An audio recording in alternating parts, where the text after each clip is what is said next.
Hey, everybody, it's Caroline Carter. I'm back. Listen, I want to thank you all. Yesterday, when I shared the story, my origin story, I guess they call it, um, I heard from so many people I've known, over 15 years since I've been doing this. Since I've been working in home transition, people I've never met who reached out to me who loved the story. Gosh, who knew? And I got several requests for people to say, that people that said to me, can you please let us know after that first project, like what happened?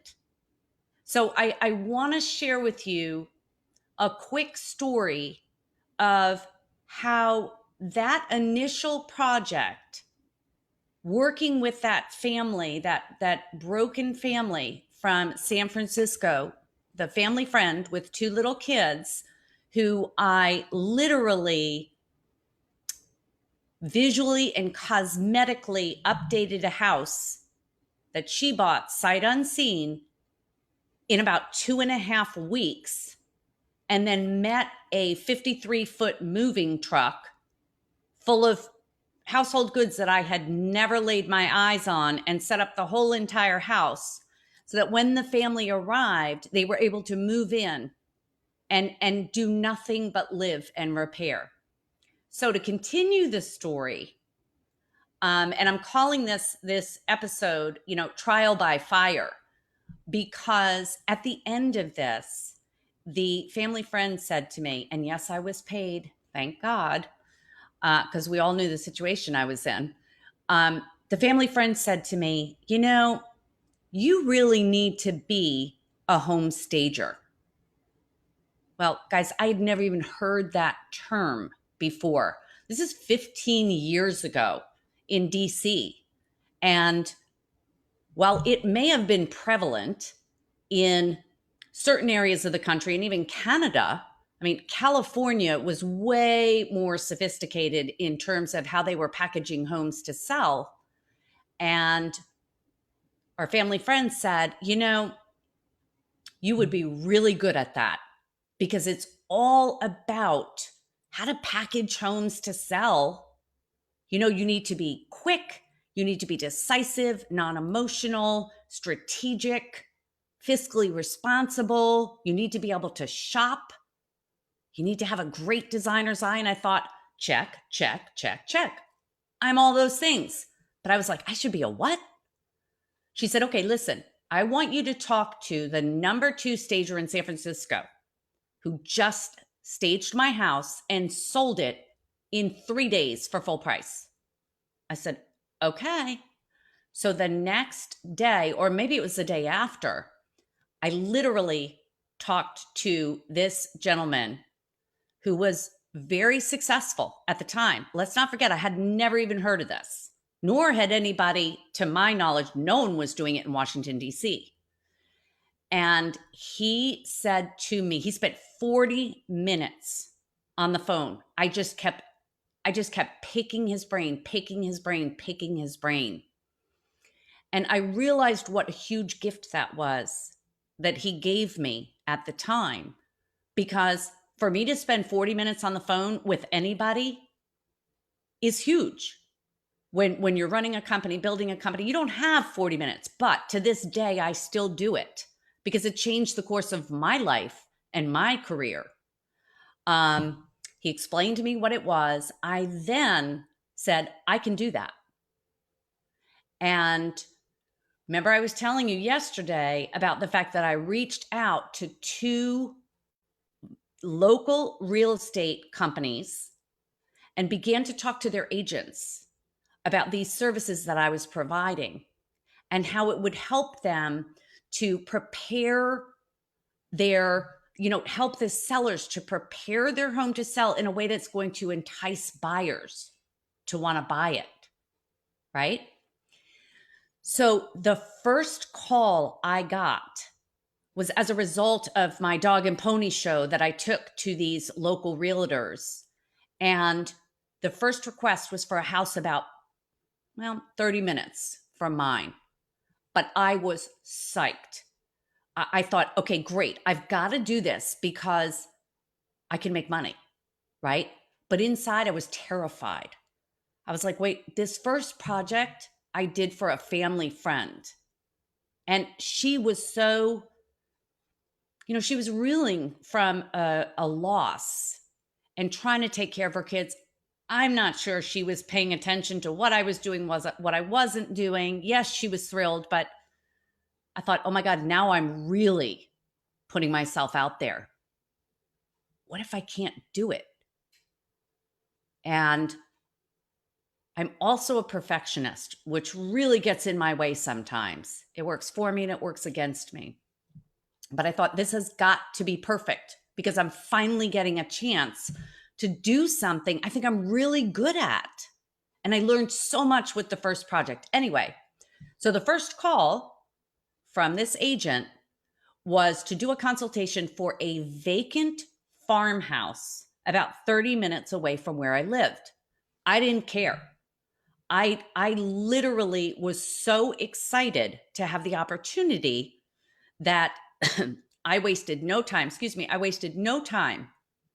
to make that appointment with her. I was ready to dig in. I was ready to create. And I drove up to this farmhouse to meet this agent. And the first thing I realized before even getting out of the car, excuse me, was the fact that it had 3 front doors. 3 front doors. It looked like the house that Jack built. It literally had 3 separate sections to it.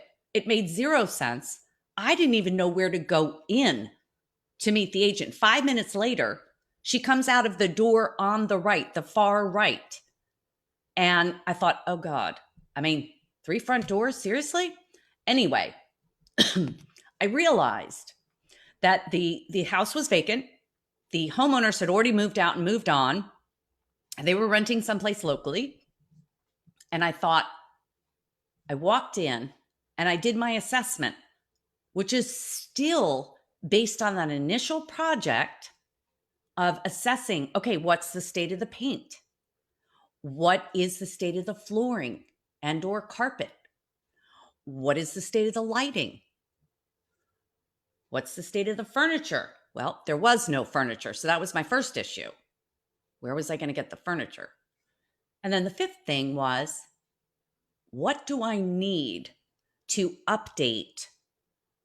Fast, easy, and inexpensive updates. Remember, I was at the beginning stages. So I didn't want to spend a lot of money, but I really needed this to be perfect. So I looked around and I decided we had to paint the house. There's no doubt about it. It was like a kaleidoscope of colors. The trim was sort of a dirty cream, and it was different in different rooms. And the ceiling had water stains from leaks that had supposedly been fixed. In any event, here's what I did based on that initial assessment. I painted throughout the entire house to unify the color, okay? Because it was a very choppy house. Some rooms were bigger, some rooms not so much, even though it was 3 bedrooms plus a den, which you could have used as a bedroom. So my first challenge was, wow, if someone walks in here, are they going to know exactly what to do with each one of these rooms? Well, the way it currently presented, no way. So I painted. The second thing I had to do was get more light. In those old farmhouses, they very often had those, little brass, they were about this big. They hung from the ceiling and they were supposed to light a whole hallway. Absolutely not. So I made the first of many trips to Home Depot that I would make for that project, and literally was a sponge. The first thing I did was look at lighting options. What would be more up to date? If I wanted to buy a farmhouse, what are these buyers looking for? If I wanted to buy a farmhouse, but yet I wanted it to function as an updated house, right? Where I could move in and really make no changes, okay, for the first year, what would I have to do in terms of the lighting? So I had to update a lot of the lighting fixtures, but it was a small price to pay for the impact that it created. My next issue was the flooring. Well, it was interesting that the flooring was actually beautiful. And I really thought it had to be just polished up. So again, back to Home Depot. I also called a flooring guy that I had met on the first project, and he said, we can buff those floors. And I thought, okay, let's do that. Let's do no rugs. Let's just show the value of these floors. And lastly, when faced with the kitchen and bathrooms, I had a real cosmetic issue. Primarily because the cabinets were about 15 inches tall. You know, the old cabinets, they were brown, they were ugly. The pulls were kind of dark, and I don't even know what color they were. I suppose they were just a cheap metal at the time. But I thought, what if I painted these cabinets a soft white, right? The countertops were actually butcher block. And believe it or not, I know that they were put in 30 years before. They too were in pretty good shape. I thought if I could just buff them, put a new seal on them, that's going to change the entire, the entire value of this kitchen. So I painted the cabinets, replaced the pulls and knobs, replaced my overhead lighting. Okay. So my last big hurdle was furniture. And I thought, you know what? This is a small house. I know where to get furniture. So off I go to TJ Maxx, Marshalls, Kohl's, Value City, even Home Depot, you name it. I went there like a mad hatter, but I knew exactly what I was looking for. And in this particular house, proportion was key. You know how sometimes you walk into any store, and with 20-foot ceilings, you think, oh, that'll fit, right? Because it's in proportion.